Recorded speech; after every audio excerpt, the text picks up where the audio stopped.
अस्सलाम वालेकुम जी, मैं हूं नवीद रियाज़ पनुहा। सबसे पहले एक बात दुरूद पढ़ने अल्लाहुम्मा सल्लि अला सय्यिदिना मौलाना मुहम्मद बारिक वसल्लम सल्लल्लाहु अलैहि। आज यकम अप्रैल और बरोज़ हफ्ता।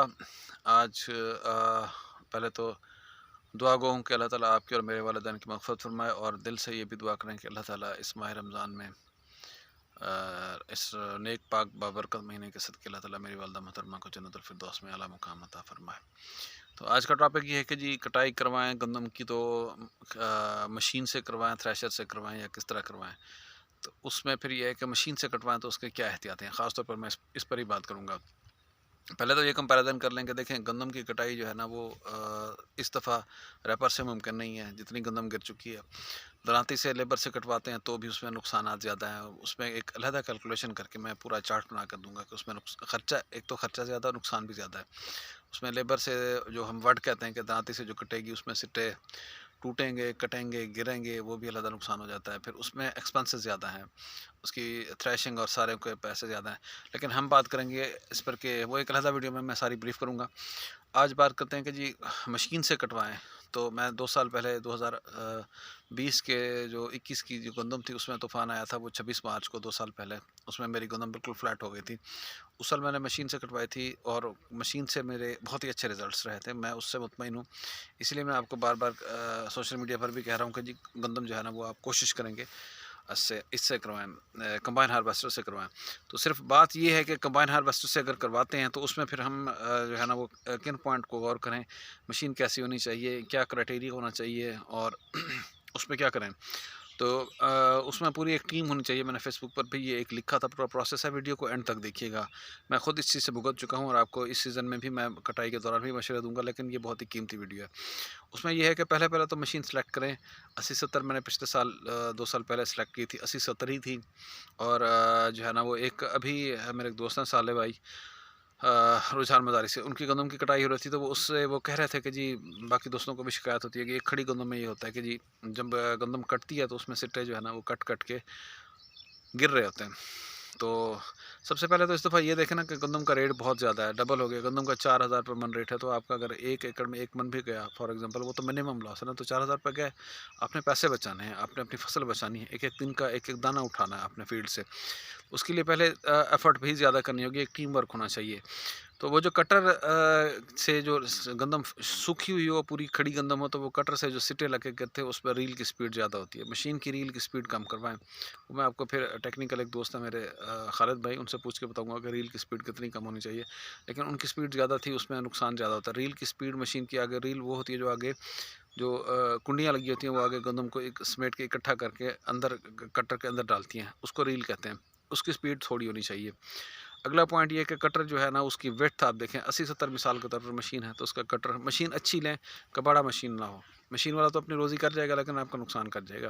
तो उसमें यह है कि अच्छी कंडीशन वाली मशीन हो, और कटर उसका आम तौर पर 80-70 के साथ जो लेंथ है कटर की वो चल रही होती है तकरीबन 15 फीट की। लेकिन आप 13 फुट वाला कटर लें, 13 फुट के कटर से भी मशीनें होती हैं, तो वो जब विड्थ थोड़ी लेगा, तो नाड़ थोड़ा लेगा, तो अंदर मशीन जो है ना उसको ऑपरेट सही करेगी। ज़्यादा 15 फीट वाले कटर से वो अपनी एवरेज तो बना जाते हैं, लेकिन हमारा कपड़ा कर जाते हैं। हम फार्मर को पता ही नहीं होता कि हमारे साथ हो क्या रहा है, हमारा नुकसान हो जाता है। कटर छोटे वाला लें, मशीन की कंडीशन अच्छी होनी चाहिए। फिर जैसे ही वो स्टार्ट करे उसके पीछे आप जाएँ और मॉइस्चर चेक करते रहें। इस दफ़ा मॉइस्चर का बहुत बड़ा इशू होगा, बारिशें मुतवक्के हैं। मॉइस्चर सुबह भी ज़्यादा होगा, अभी भी शबनम अच्छी खासी पड़ रही है। शबनम होगी तो उसमें सिटे में दाने रह जाते हैं।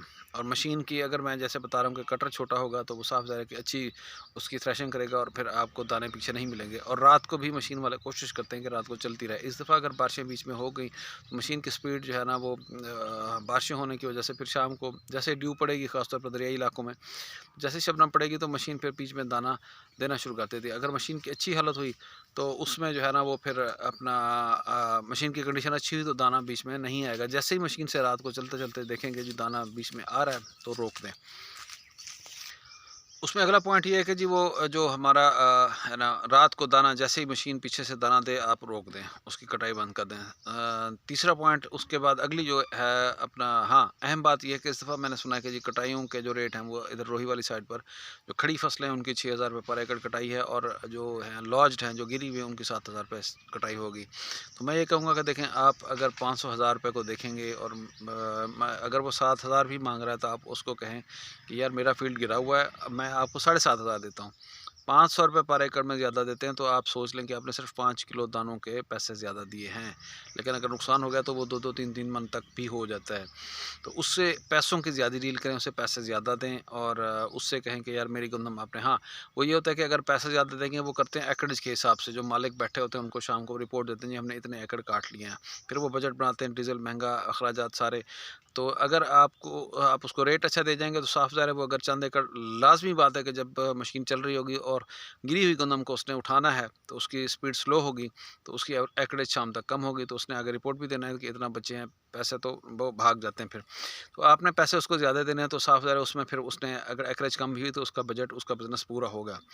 और उसमें आपने उसको खुले दिल से कहना है कि जी हम आपको पैसे जो है ना वो जो माँग रहा है उसको पहले फील्ड विज़िट करवाएँ और उस पर डील कर लें। तो उसकी शाम तक जो है ना वो पोज़ीशन ठीक बन जाएगी, आपके साथ वो अच्छा चलेगा। वरना फिर मसाल होते हैं गंदम, एक दफ़ा मशीन भाग गई तो गंदम रुक जाती है। तो अगला पॉइंट ये है कि आपके पास जो है ना वो मशीन वाला अमला, उनको अच्छा खाना खिलाएँ। वो मज़दूर होते हैं, गरीब आदमी होते हैं बेचारे। लोग जो है ना उनको बिल्कुल, मैंने देखा है कि कुछ लोग ऐसे होते हैं जो उनकी रोटी का, खाने का ख़्याल नहीं रखते। उनको अच्छी रोटी खिलाएँ, उसको जनाब कुछ इनाम भी दे दें, तो उसमें गरीब बंदे होते हैं, वो मज़दूर होते हैं। वो फिर आपकी फ़ील्ड की संभाल अच्छी करते हैं। कुछ ड्राइवर 2 नंबर होते हैं, वो अगर आपने उसको कोई अच्छी तरह ट्रीट नहीं किया तो वो फिर बीच में जुगाड़ने लगा जाते हैं, आपकी बट्टियाँ जो है ना वो मिस कर जाते हैं। फिर बीच में नीचे से वो कटर भी नीचे नीचे से सही तरीके से नहीं उठाते, वो उनको भी आप थोड़ा-सा, उन गरीबों को भी ख़्याल कर लें। जो 2 नंबर हैं, चले उनको, उनकी ब्लैकमेलिंग से बचने से पहले ही उनको थोड़ा-सा दे दें और उनकी मतलब वो पेप्सी वग़ैरह, उनका खाना-पीना, ये चीज़ें ज़रूर ख़्याल रखा करें, तो वो जो है ना फिर आपको सही तरीके से, जो 2 नंबर होते हैं वो आपको फिर इस तरह ब्लैकमेल नहीं कर सकते। अगला पॉइंट ये है कि आप जब मशीन की कटाई हो रही है तो आपके पास जो है ना ख़ास तौर पर जो लार्ज फ़ील्ड है, उसमें आपको मशीन के साथ होना लाज़िम है। उस दिन आपका कटा-मिट्टी हो जाए, आपके बालों में जो भी हो, शक्ल जैसी भी हो जाए, खैर है। रिस्क है, रिस्क हलाल है, उसके पीछे आपने फ़ील्ड में अगर आप बैठे रहें कहीं चारपाई डाल के तो कहेंगे जी सब अच्छा है, तो वो सभी अच्छा होगा लेकिन बाद में रिज़ल्ट्स ख़राब मिलते हैं। तो आप फ़ील्ड में ज़रूर रहें, मशीन के ऊपर रहें, मशीन के अंदर रहें, या मशीन के आगे पीछे ज़रूर इसको मॉनिटर करते रहें। तो उसमें ये है कि आपके पास टीम होनी चाहिए, जो कम से कम 4 बंदे एटलीस्ट उस दिन में आप दिहाड़ीदार रखें। 2 मशीन के एक चक्कर के साथ, 2 अगले चक्कर के साथ।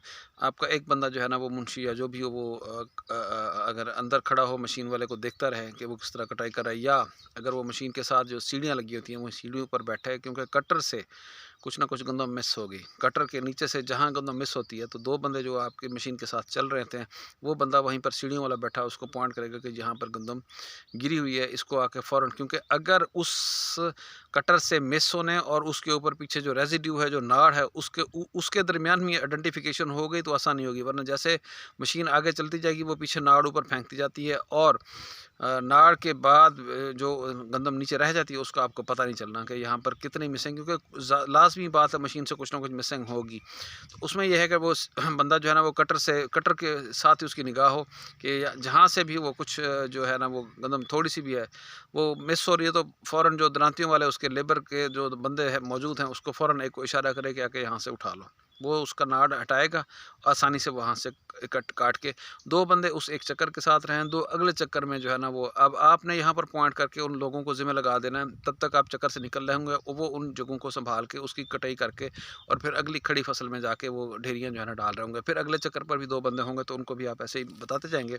तो एक दिन में अगर आपकी फॉर एग्ज़ाम्पल 10-15 दिन एकड़ की कटाई हो जाती है, 10-15 एकड़ की एक दिन में कटाई हो जाती है, तो यकीन करें आपकी इस तरह की जो वर्क फ़ोर्स है, लेकिन मॉनिटरिंग करनी है आपने खुद।